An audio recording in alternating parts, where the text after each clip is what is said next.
Sa isang tahimik na gabi, habang bumabagal ang takbo ng mundo at tahimik na nagmamasid ang buwan, may makapangyarihang enerhiyang nagsisimulang gumalaw para sa Pisces. Hindi ito tsamba. Hindi ito aksidente. Isa itong sandaling isinulat na noon pa, bago mo pa naramdamang napapagod ka, bago mo pa kinwestiyon ang halaga mo, bago pa naging tahimik na alalahanin sa puso mo ang usapin ng pera. Pisces, kailan may hindi ka nakalimutan, kundi inihanda. Habang ang iba'y nagmamadali, natutunan mong maghintay. Habang ang iba'y habol ng habol, natutunan mong manalig. At ngayon, isang simpleng ritual na ginagabayan ng intensyon at paniniwala, ang unti-unting gumigising sa enerhiya ng tagumpay, katatagan, at mga biyayang hindi inaasahan. Tumutugon na ang universo. At sa pagkakataong ito, ikaw ang kanyang tinutugon. Pisces, kailan may hindi naging pangkaraniwan ang iyong paglalakbay? Mas malalim kang makaramdam, mas tahimik kang magtiwala, at naniniwala ka kahit pa sinasabi ng lohika na tumigil na. Kaya't madalas, parang laging nasa dulo ng daliri mo ang tagumpay at kasaganaan, hindi dahil kulang ka, kundi dahil ang landas mo ay ginagabayan ng tamang tiempo, enerhiya, at mga pagkakahanay na hindi agad nakikita. Ang maririnig mo ngayon ay hindi lamang kwento tungkol sa kayamanan. Ito ay tungkol sa kung paanong ang layunin, paniniwala, at espiritual na focus ay kayang baguhin ang katotohanang pinansyal. Kapag ang Pisces ay nakaalin sa layunin at hindi sa pressure, kusa ang daloy ng kasaganaan. Ang ritual na ito ay hindi tungkol sa pamimilit ng pera na dumating, kundi sa pagtanggal ng balakid upang makapasok ang matagal nang nakalaan para sa iyo. Hindi ingay ang tinutugon ng universo kundi linaw. At ngayon, unti-unti nang lumilinaw ang iyong enerhiya. Ito na ang sandali kung kailan ang pasensya ay nagiging pag-usad. At ang pananampalataya ay nagsisimulang magbunga ng tunay na resulta. Iyan itahimik din ay pakikibaka ng Pisces. Laging pasa ni Pisces ang bigat ng mundo ng walang ingay. Habang ang iba'y hayagang nagsasalita tungkol sa kanilang pinagdaraanan, si Pisces ay madalas ngumingiti lamang at nagsasabing, ayos lang ako, kahit pa mabigat na sa loob. Nagbibigay ka ng walang binibilang. Tumutulong ka ng walang hinihintay na kapalit. At kahit paulit-ulit kang nasasaktan, naniniwala ka pa rin na maaayos ang lahat, kahit tila wala namang palatandaan. Para kay Pisces, ang pera ay hindi lang tungkol sa halaga o bilang. Isa itong simbolo ng seguridad, katahimikan ng isipan, at kakayahang huminga ng walang pangamba. Ngunit paulit-ulit, sa tuwing tila malapit ng makamit ang katatagan, may kung anong humihila nito palayo. Mga hindi inaasahang responsibilidad. Mga pangangailangan ng ibang tao. Mga pagkaantala na tila hindi makatarungan. At kaya naman si Pisces muling umaangkop. Muling lumalaban. Muling binubuo ang sarili. Paulit-ulit mong sinasabi sa sarili mo, siguro ito talaga ang takbo ng buhay. Ngunit sa kaibuturan mo may pagod. Hindi ito yung pagod na halata sa panlabas, kundi yung pagod na tahimik na nananahan sa kaluluwa. Pagod ng laging nagtitiwala. Laging naghihintay. Laging naniniwalang balang araw, mapapansin din ng universo ang lahat ng tiniis mong walang reklamo. Nakita mong nauna ang iba. Nakamit nila ang kayamanang matagal mo nang ipinagdarasal. At ikaw? Nanatiling mahinahon. Nanatiling may pag-asa. Ang tahimik mong pakikibaka ay hindi parusa. Isa itong paghahanda. Bawat pagkaantala ay tumalas sa iyong intuisyon. Bawat kabiguan ay nagpalalim sa iyong espiritual na kamalayan. Tinuturuan si Pisces ng pasensya, hindi upang magdusa, kundi upang umayon sa tamang daloy. Sapagkat ang kasaganahang dumadating ng walang ugat ay mabilis ding nawawala. Inubog ka ng universo upang tanggapin ang yaman nang hindi mo isinusuko ang iyong pagkatao. Ngayon, tapos na ang tahimik na aralin. Malapit nang magwakas ang panahon ng pagtitiis. At ang katahimikang minsang nagsilbing sisidlan ng iyong pakikibaka, ay siya ring magdadala ng iyong pagbabago. Bakit dan enerhiya ng Pisces ay umakit ng enlig ritual para nagpera? Ang Pisces ay ginagabayan ng intuisyon, emosyon, at mga di nakikitang agos, mga puwersang siya ring nagpapagalaw ng enerhiya, manifestasyon, at espiritual na mga ritual. Di tulad ng ibang mga signos na umaasa lamang sa aksyon at lohika, ang Pisces ay gumagalaw mula sa loob palabas. Ang iyong mga iniisip, nararamdaman, at pinaniniwalaan ay tahimik na hinuhubog ang iyong realidad bago pa man lumitaw ang anumang resulta. Kaya't natural na malalim ang koneksyon mo sa mga ritual na may kinalaman sa pera. Ang pera ay enerhiya muna bago ito maging pisikal na bagay. Tumutugon ito hindi sa pagkadesperado kundi sa pagkakaayon. At ito, Pisces, ay bagay na likas mong nauunawaan kahit hindi mo pilitin. Nararamdaman mong may mali kahit walang nagsasabi. Alam mo kung kailan hindi tama ang tiyempo. At higit sa lahat, ramdam mo kung kailan ang tamang sandali upang kumilos o manahimik muna. Dahil sa ganitong uri ng sensitivity, isa ang Pisces sa mga pinakamakapangyarihang signos pagdating sa kayamanang nakabatay sa intensyon. Ang mga ritual ay epektibo para sa Pisces dahil binibigyan nila ng anyo ang pananampalataya. Ginagawa nilang malinaw at buo ang dating tahimik mong paniniwala. Kapag nagsisindi ka ng kandila, nagsasalita ng affirmations, o tahimik na nagmumuni-muni na may malinaw na hangarin, hindi mo hinihiling sa universo, ipinapakita mong handa ka na. Ang Pisces ay hindi nagpupumilit ng resulta. Hinahayaan mong dumating ito. At ganyan mismo gustong dumating ng kasaganaan. Isa pang dahilan kung bakit epektibo ang mga ritual para sa Pisces ay ang malalim mong koneksyon sa subconscious mind. Habang ang iba ay hirap maniwala sa mga bagay na hindi nila nakikita, si Pisces ay nararamdaman muna ito. Ang emosyonal na paniniwalang ito ay lumalampas sa pagdududa at dumidiretso sa paglikha. Mas mabilis tumugon ang universo kapag ang paniniwala ay likas, hindi pinilit. Kaya naman, kapag ang Pisces ay nagsagawa ng ritual sa pera na may kalmadong intensyon at hindi may halong pagkaapurado, ang mga resulta ay dumadaloy ng maayos. May mga oportunidad na bigla na lang lumilitaw. Dumarating ang tulong ng hindi mo kinailangan humingi. At ang pera ay pumapasok sa mga paraang tahimik, banayad, at hindi inaasahan. Hindi ka nilikhang habulin ang yaman ng agresibo. Nilikha kang akitin ito sa pamamagitan ng pagkakaayon, tiwala, at espiritual na kalinawan. At ngayon, ang likas mong kakayahang ito ay ginigising na. Ritual ng tagumpay pera, yay anyong kwento. May isang sandaling si Pisces ay tumigil na sa pagtatanong ng kailan, at sa halip ay nakinig sa tanong na ano. Hindi ito nangyari sa gitna ng abala o maingay na usapan. Ito ay dumating sa katahimikan, noong ang paligid ay tila huminto at ang isipan ay sa wakas ay nakapahinga. Iba ang pakiramdam ng hangin, parang may dumating na enerhiyang di nakikita, naghihintay hindi upang pagbigyan, kundi upang mapansin. Hindi nagmadali si Pisces. Walang desperasyon sa kilos, walang takot sa intensyon. Tanging kalmadong pokus ang naroon. Isang maliit na espasyo ang nilinis, hindi lang sa pisikal na anyo, kundi pati na rin sa emosyon. Tinanggap ang mga lumang alalahanin at saka dahan-dahang isinantabi. Hindi ito tungkol sa pag-aayos ng nakaraan. Ito ay tungkol sa pagbubukas ng puwang para sa kung anong handa nang dumating. Habang sinisimulan ang ritual, isang simpleng katotohanan lamang ang hinawakan ni Pisces, handa na akong tumanggap. Walang pagmamakaawa. Walang paghabol. Tanging kahandaan. Nanatiling narito ang isipan. Tahimik ang puso. Bawat paghina ay tila nakikiayon sa isang kumpas na lampas sa oras. Sa katahimikang iyon, may unti-unting nagbago, hindi sa isang malakas na paraan, kundi sa isang paraang hindi maikakaila.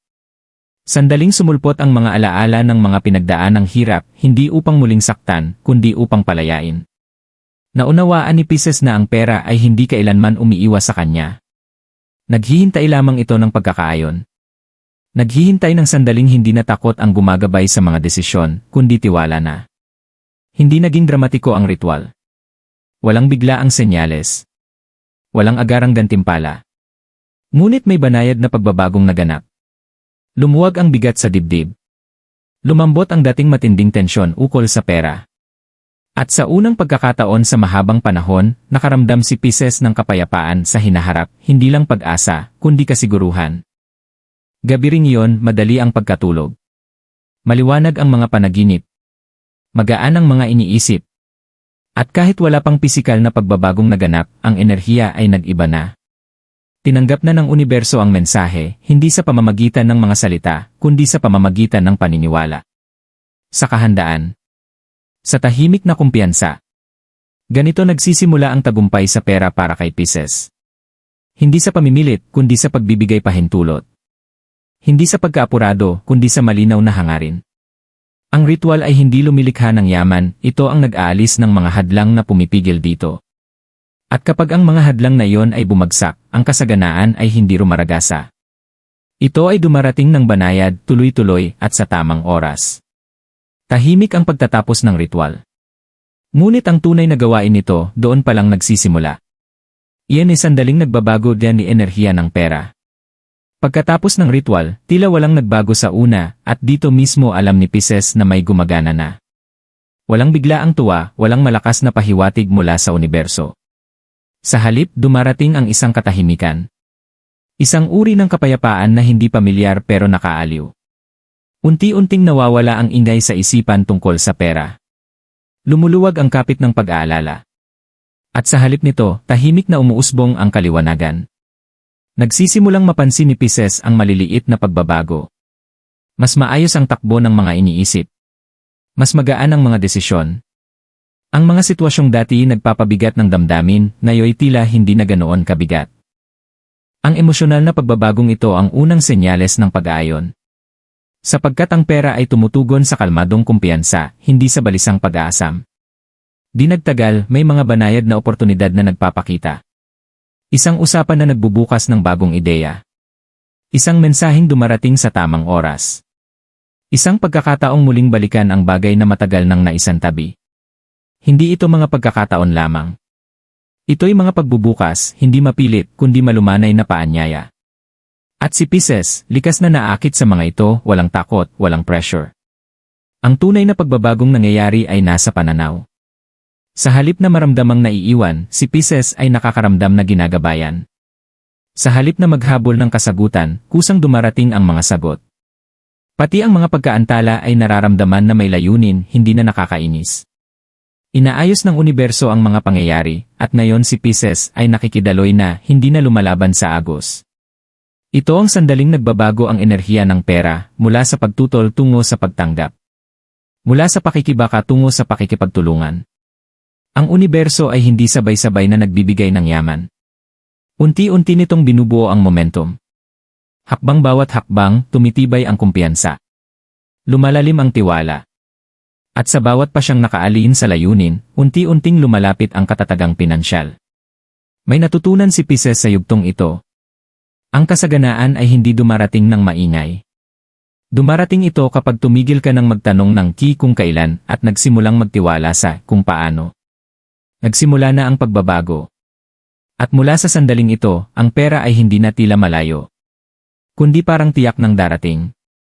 LA palatandaan ini gumagana ni ritual. Habang lumilipas ang mga araw, unti-unting napapansin ni Pisces ang mga senyales, mga palatandaang tila masyadong eksakto para baliwalain. Hindi ito mga dramatikong himala, kundi mga banayad na kumpirmasyon, tahimik na bulong mula sa universo na nagsasabing, nasa tamang landas ka. Isa sa unang senyales ay nagmumula sa loob. Nag-iba ang pananaw mo tungkol sa pera. Ang takot na dati automatikong sumisilip ay unti-unti nang nawawala. Kapalit nito ay isang kalmadong inaasahan na para bang may gumagalaw na sa likod ng mga pangyayari. Nagiging mas malinaw at makulay ang iyong mga panaginip. Maaaring makakita ka ng mga simbolo gaya ng tubig, pagbubukas ng pinto, liwanag o paglalakbay. Hindi ito basta random. Ipinapakita ng mga panaginip na ito ang pagkakaayon ng iyong isipan at damdamin. Tumitibay ang iyong intuisyon, at muli kang natututong magtiwala sa sarili, lalo na pagdating sa mga desisyong may kinalaman sa trabaho, paggasta, o oportunidad. May isa pang senyales na lumilitaw sa anyo ng pag-uulit. Paulit-ulit mong naririnig ang parehong mensahe mula sa iba't ibang tao o lugar. Isang parirala, ideya, o mungkahi na pabalik-balik. Bilang Pisces, likas sa iyo ang pagmamasid sa mga pattern, at ang mga pag-uulit na ito ay mga kumpirmasyon, hindi pagkakataon lamang. Sa ganitong paraan nakikipag-usap ang universo sa pamamagitan ng konsistensya. Maaari mo ring mapansin na unti-unti kang nawawalan ng pagkaapurado. At ito ay isang mahalagang senyales. Kapag nawala na ang desperasyon, mas lalong tumitibay ang manifestasyon. Hindi mo na kailangang paulit-ulit na tingnan kung may resulta na. Sa halip, ramdam mong kalmado ka, nakatapak sa lupa, at hindi na balisa. At sa isang paraang tila kakaiba, ang ganitong emosyonal na pagbitaw ay nagpapabilis ng pag-usad. Unti-unti ring lumilitaw ang maliliit na pagbuti sa usaping pinansyal, hindi man malakihan, pero may kabuluhan. Isang bigla ang diskwento. Isang bayad na na-delay pero dumating na. Isang bagong oportunidad na bumukas. Lahat ng ito ay mga piraso, mga patunay na nagsimula na ang pagdaloy. Pero ang pinakamahalaga sa lahat, muling nakakaramdam si Pisces ng koneksyon sa sarili, sa layunin at sa tiwala. Kapag nagsama-sama na ang mga senyales na ito ay nangangahulugang nagampanan na ng ritual ang tungkulin nito. Tumugon na ang universo. At ngayon, ang resulta ay unti-unting isinasakatuparan, tahimik, tuloy-tuloy. At pabor sa'yo. Iyan din na dapat iwasan ni Pisces pagkatapos ng ritual. Pagkatapos ng ritual, ang pinakamahalagang tungkulin ni Pisces ay hindi agad kumilos, kundi magprotekta. Hindi proteksyon laban sa malas, kundi laban sa mga gawi at pag-isip na tahimik na humahadlang sa kasaganaan. Ang unang dapat iwasan, pagdududa. Ang paulit-ulit na tanong kung gumana ba ang ritual ay bumabalik sa lumamong enerhiya. Tandaan, ang universo ay tumutugon sa tiwala, hindi sa pagsusubok. Kapag naipadala na ang intensyon, hayaan itong lumago nang walang panghihimasok. Iwasan ding magsalita ng negatibo tungkol sa pera, lalo na sa simpleng biro lang. Sa Pisces, mabigat ang bigkis ng salita at damdamin. Ang mga negatibong pahayag, kahit pabiro, ay maaaring makasira sa kalmadong enerhiya na iyong naipundar. Minsan, mas makapangyarihan ang katahimikan kaysa sa paliwanag. Isa pa sa dapat iwasan ay ang maagang pagbabahagi ng mga plano. Bilang Pisces, likas ang pagnanais na makakuha ng kumpirmasyon mula sa iba. Ngunit hindi lahat ay makakaintindi ng tiyempo mo o ng enerhiya ng iyong ginagawa. Ang mga opinyon mula sa labas ay maaaring magdala ng takot na hindi naman talaga sa iyo galing. Ang isang bagay na tahimik na lumalago ay nangangailangan ng espasyo, hindi ng ingay. Ang pagkaapurado ay isa ring kalabang hindi halata. Ang madalas na pag-check kung may resulta na ay naglalagay ng balakid sa daloy. Tandaan, ang kasaganaan ay dumarating sa tamang panahon. Hindi ito nagmamadali. Ang mga pagkaantala ay hindi pagtanggi, kundi pag-aayos. At sa huli, iwasan ang pagbabalik sa mga lumamong emosyonal na pattern, gaya ng guilt, labis na pagbibigay, o pagsasakripisyo ng sarili. Ang yaman ay hindi dumarating sa pamamagitan ng pagkapagod at pagkalunod sa obligasyon. Dumarating ito sa pamamagitan ng balanse. Kung mapoprotektahan ni Pisces ang yugtong ito gamit ang katahimikan, pag-ingat, at pananampalataya, mananatiling malinaw ang enerhiya. At kapag dumating na ang resulta, ito ay mararamdaman mong likas. Tulad ng isang bagay na noon pa man ay para talaga sa iyo. Mensahe mula ang universo para kay Pisces. Pisces, ang mensaheng ito ay dumarating sa iyo ng marahan, tulad ng lahat ng tunay na paggabay. Kailan may hindi ka naiwang naghahabol. Kailan may hindi ka nakalimutan. Bawat paghinto, bawat pagkaantala, bawat panalangin tila hindi sinagot, lahat iyon ay humubog sa iyo, hindi itinanggi ka. Ang universo ay hindi nagmamadali sa mga bagay na itinadhanang magtagal. Maingat nitong inihahanda ang tatanggap, tulad ng pag-ingat nito sa gantimpala. Natuto ka ng pasensya, hindi dahil mahina ka, kundi dahil alam ng universo na kaya mong humawak ng mas malalim at mas mabigat na layunin.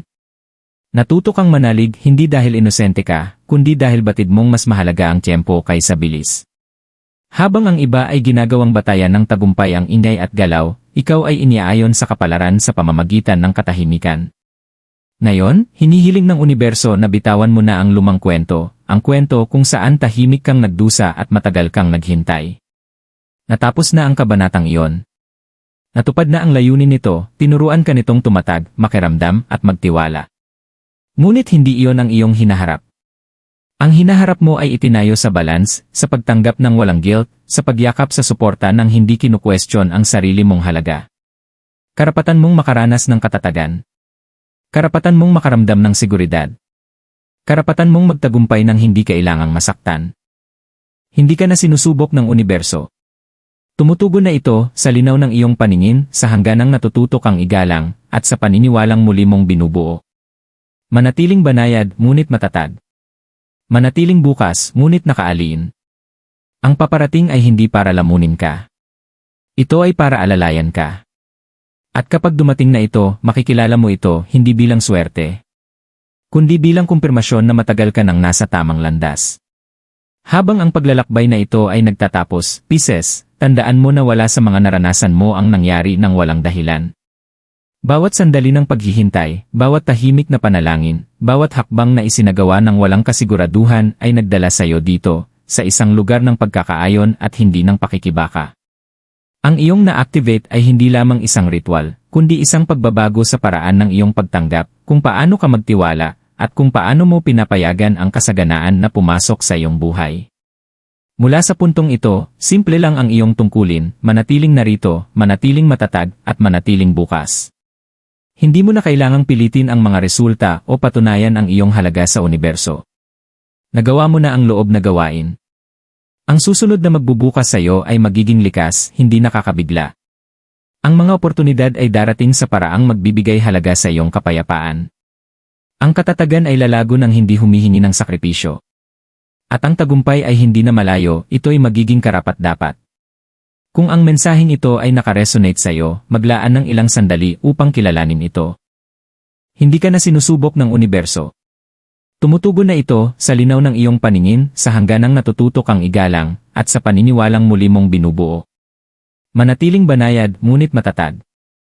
Manatiling bukas, ngunit nakaalin. Ang paparating ay hindi para lamunin ka.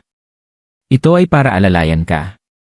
At kapag dumating na ito, makikilala mo ito hindi bilang swerte, kundi bilang kumpirmasyon na matagal ka nang nasa tamang landas.